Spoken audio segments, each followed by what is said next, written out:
Alô, alô, escambonautas! Eu sou o Wilson Júnior e hoje nós vamos falar sobre as minhas primeiras impressões da série Raio Negro, do CW.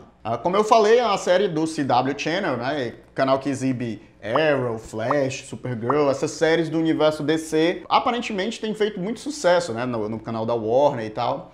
E aqui a gente está acompanhando também pela Netflix, né? Ele sai no CW e chega aqui pro mundo inteiro através da Netflix. E qual é a história dessa série? Bem, a trama a gente tem como protagonista Jefferson Pierce, que é um homem negro, diretor de uma escola.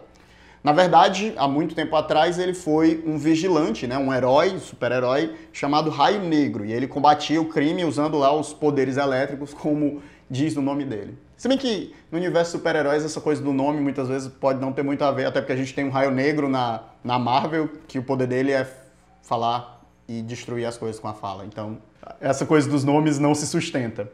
Mas, de qualquer forma, ele é um cara que parou, né? Ele abandonou. A gente não sabe muito bem, pelo menos o primeiro episódio não aborda a razão. A gente vê algumas dessas possíveis razões, e são razões familiares, né? A questão do próprio perigo à vida dele e querer, talvez, tentar levar uma vida normal para que a família, as filhas dele, a esposa dele tivessem uma vida normal. Mas eu acredito que essa coisa vai ser aprofundada mais pra frente. Além do protagonista, né, a gente é apresentado também o contexto do local. E esse contexto talvez seja pra mim a coisa mais interessante que a série apresenta, que é um contexto de conflito étnico, racial e violência urbana, né? A gente tem ali um bairro ou uma cidade que está sofrendo por causa da violência das gangues. Por conta dessa violência das gangues, está havendo muita repressão policial com pessoas negras e tal. E isso está gerando uma série de motins e protestos por parte das pessoas. Então é meio que um contexto de caos, assim, que o local está vivendo. E o Jefferson, como esse diretor de escola, ele acaba tendo um papel muito importante em relação à própria comunidade, né? E a gente já vê ali nas primeiras cenas do primeiro episódio que uma das filhas dele foi presa justamente por estar participando de um protesto dele. Então, você vê que eles estão no centro desse contexto de conflito e de caos. Apresentando um pouco os personagens da série, a gente tem o Jefferson Pierce, né, que é o Raio Negro, e ele é um cara que a gente vê de cara um certo conflito nele, né? Ele parece, apesar de satisfeito com essa realidade de trabalhar como diretor da escola, ele sente um constante chamado, né? E principalmente nesse momento onde a violência urbana se agravou, onde a questão das gangues se agravou, você vê que esse chamado parece estar cada vez mais forte em relação a ele. E você vê que também uma das coisas que é apresentada sobre o personagem é a relação dele com a ex-esposa, né? A mulher dele se separou dele, provavelmente por conta da vida dele dupla, né? Como Raio Negro e como Jefferson Pierce. Então você vê que ele está tentando reestruturar essas relações familiares. De certa forma, o personagem até me remete um pouco ao Luke Cage, né? Apesar do Luke Cage ser um cara mais descolado na seriedade dele, um cara mais do gueto, mais humilde, e ele ser um diretor de escola, então ele tá sempre de terno e tal, e tem uma postura mais assim, mas ambos são personagens que têm uma certa seriedade e eles acabam meio que dialogando com essa coisa do gueto e da negritude. É interessante ver esses protagonistas negros ganhando espaço, e eu vou até falar um pouco mais sobre isso mais na frente. Além disso, né, a série, o elenco conta com as duas filhas dele, a Anissa e a Jennifer. A Anissa aparentemente é uma jovem médica, trabalha na escola, né? Ela faz lá, acredito que ela esteja fazendo a residência dela na escola, tratando os estudantes, e ela parece engajada politicamente. Como eu falei, ela havia sido presa por participar de um protesto e tal. O pai dela tenta se manter um pouco reticente, não querendo tomar a frente disso, até porque a figura dele como diretor, ele precisa fazer levantamentos de fundos e tal, e ter a imagem dele associada a esses protestos, essas manifestações, pode ser algo ruim para a própria imagem da escola. A outra filha dele é a Jennifer, que é uma adolescente, e ela faz basicamente o que a adolescente faz, que é merda. Não, brincando, mas basicamente ela faz o papel de uma adolescente, né? Adolescente meio rebelde, querendo ser transgressora, e até na realidade o plot desse primeiro episódio gira em torno das consequências das ações dela. Ela vai para uma festa numa boate, que é uma boate de gangues, né? A The 100, se eu não me engano, o nome da gangue. E isso, obviamente, gera todo o plot desse primeiro episódio. A atitude dela de meio que enganar os pais para ir nesse lugar. Um outro personagem que eu posso destacar, que eu achei interessante, eu gosto desse tipo de personagem nas narrativas, é o Peter Gumby. Ele é uma espécie de alfaiate, só que no fim das contas a gente sabe que ele é o cara que meio que faz os acessórios que o Raio Negro usa, né? Então ele tem uma relação meio paternal com o personagem do Jefferson.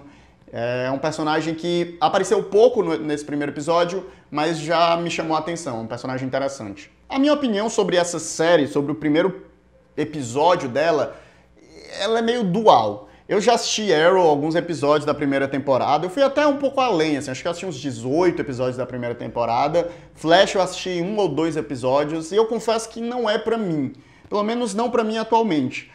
Eu gosto muito de narrativas de arco fechado, séries com 8 episódios, 10 episódios no máximo. Essas séries que acabam tendo muitos episódios, que são procedurais, né? Cada episódio tem um problema e você tem que resolver aquele problema do episódio. Eu já assisti muitas séries assim, não necessariamente de heróis, mas eu acompanho as séries mais antigas, então você meio que cansa um pouco dessa fórmula. Mas essa me prendeu. Ela me prendeu... Não porque ela fuja e seja muito melhor do que essas outras que eu citei, né? O Arrow e o Flash. Eu acredito que, na realidade, ela esteja bem nesse padrão de narrativa, né? Tem ali uma trama familiar, tem o dilema do herói, mas ela tem como tema negritude, gueto, tensão racial. E, querendo ou não, é um tempero a mais que, pra mim, chama a atenção.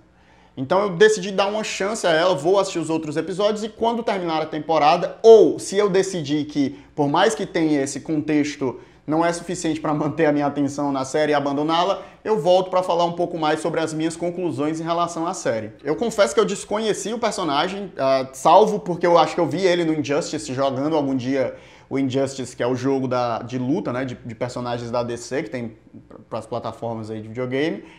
E se não fosse por isso, não tinha tido nenhum contato com o personagem.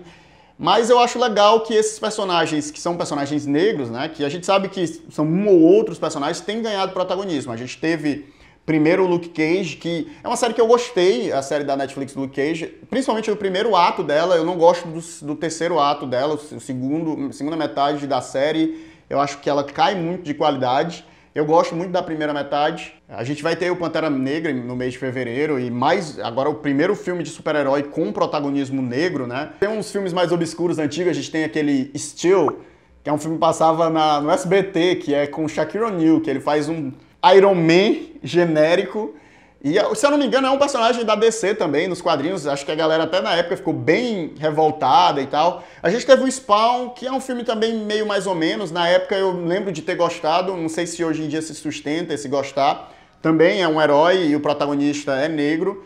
Mas nessa era Marvel, né, nessa era que os filmes de heróis são essa grande coisa, as grandes bilheterias do ano, Pantera Negra vai ser esse primeiro filme, e eu tenho gostado de ver essas experiências. Os estúdios, as emissoras, arriscando o que teoricamente antes era considerado uma coisa ruim, que é você ter narrativas com personagens negros, né?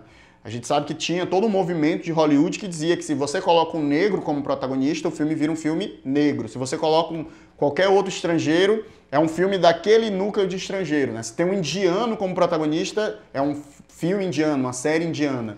Então tem esse preconceito ainda e é bom ver que as séries estão arriscando e tentando quebrar esse estereótipo. Bem, essa foi a minha opinião. Se você gostou, deixa o joinha, se inscreve no canal clicando no sininho, que é para receber as notificações. Eu vou continuar trazendo outras coisas, como diálogo com série e alguns conteúdos autorais, como a gente saiu essa semana uma leitura de conto, que você pode conferir aqui.